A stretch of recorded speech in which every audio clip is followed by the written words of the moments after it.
So let's talk for just a second about vocal registers, all right? What are the 3 primary vocal registers that we sing with and that we need to be working on each day? Is it chest, mixed, and head voice? Good for you, yeah. Chest voice, mixed voice, and head voice, right? So most of us are familiar with chest voice and head voice, and then the middle resonance, the transitional resonance, gets named all kinds of things and can get confused in vocal technique. For the case of learning, we're going to call it middle voice, and then today we're actually going to be working on mixing, and I'm going to talk about how to mix together all 3. So let's find those registers real quick, all right? Each register gets its name from old Italians trying to describe the voice and the sensations that they felt for the singing.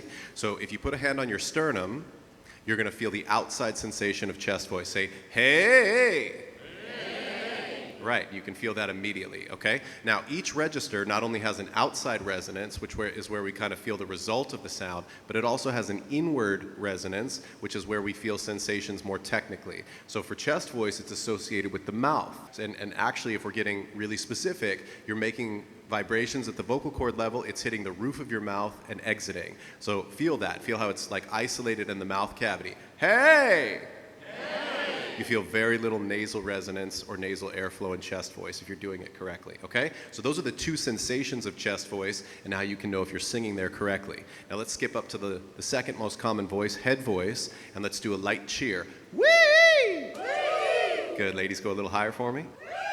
That's right, get it done, okay? So that's your head voice. And if you put another hand on your chest and one on the back of your head, you can feel how the resonance leaves the chest immediately. Whee!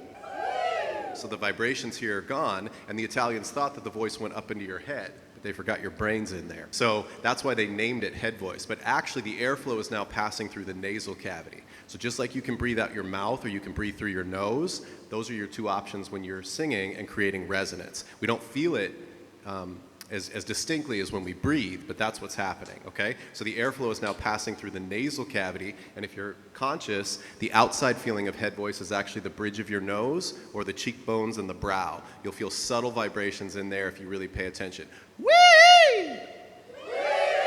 Good. Now we've got one more resonance that's really important to teach, and it's the connector. It's what gives you everything that you want. It's what gets rid of those nasty breaks and makes it start to sound like a professional singer has one voice. So when you're listening to a really good voice and they can sing from the bottom to the top seamlessly, hey!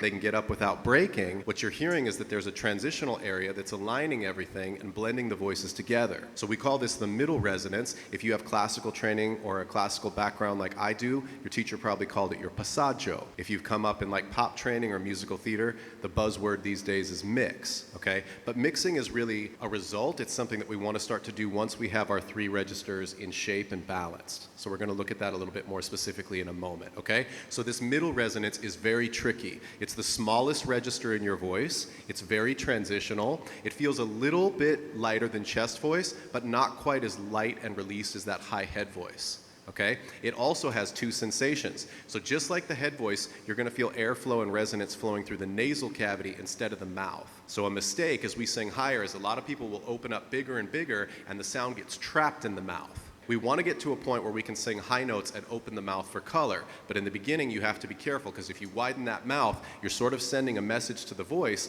to keep the resonance flowing through the mouth cavity, and that can trap you in chest voice and make it feel like you're shouting or you're yelling.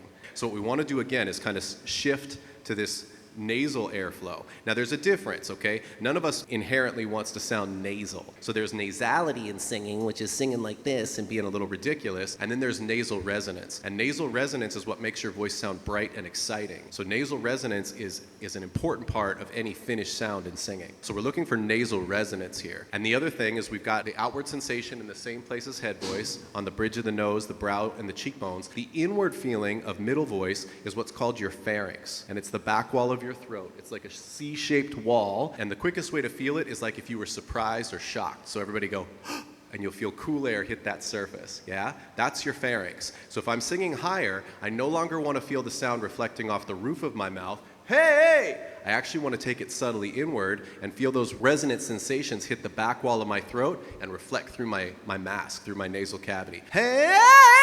Yeah! Okay, that's when all that exciting sound starts to come in that middle mix area. The quickest way you can find it is if you vocalize on an NG. So say like song, And if you hang out on that, you're going to immediately feel inward. You'll feel that pharynx, that pharyngeal spot. You'll feel the vibrations hitting the back wall. And then up front, you'll feel a bright sound on the bridge of your nose. That's the sensation of middle voice. So let's try one real quick where we kind of work that new area. And I want you to slide back and forth right where the voice needs to change on So I'm going to go Okay, now we're going to cover different bridges in the voices here. So if you've got more of a feminine related voice, then you're going to feel this first bridge on A, B flat, B. And if you're working with the more masculine sounds in singing, you're going to feel your first bridge at E, F, F sharp. But we're going to try all three, okay? So let's start with A, B flat, B, and everybody slide that octave for me on So listen one more time. I keep the volume even, no vowel, and I'm going Try that. And you should feel a shift in there, okay? And if you break or flip across, that's great, actually, because that means that you're not getting stuck in one voice. It means you're moving between two. And the goal is for you to start to get really familiar with that change, make it more even and gradual so that you get a smooth transition. Go for it. Good. And now here.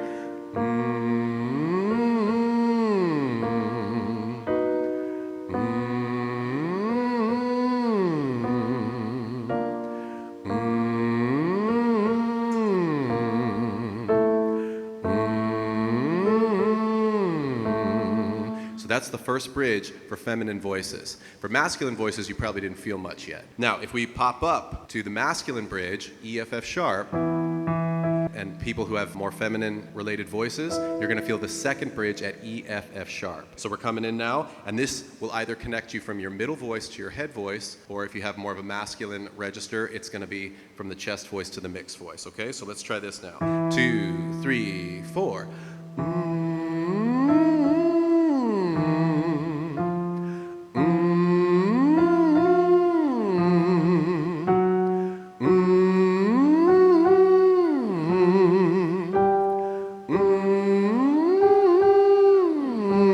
Good. Feel those vocal cords thin out and stretch and feel those resonant sensations. Move into middle or into head, depending.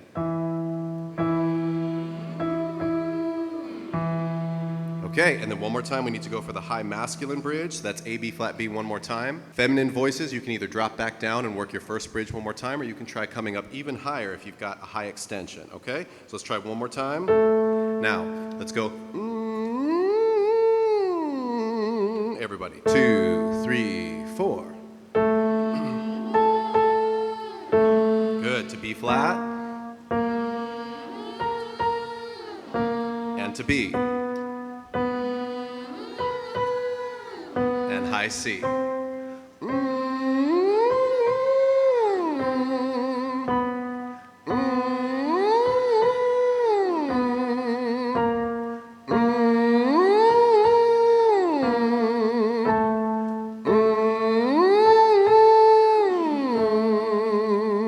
Okay, really important to vocalize these a few times a week so that you can begin to you can establish those transitions, and then once you've got them, you can keep them in shape, okay? And if you're coming off a sickness like I am, it's the first thing that I have to get back into to rebuild my voice, make sure those nasty breaks aren't coming up in my singing. So registration is really important, all right? Each day when you vocalize, you need to make sure that you're hitting all three parts of your voice so that they have balance. Each one of us has a voice that we prefer.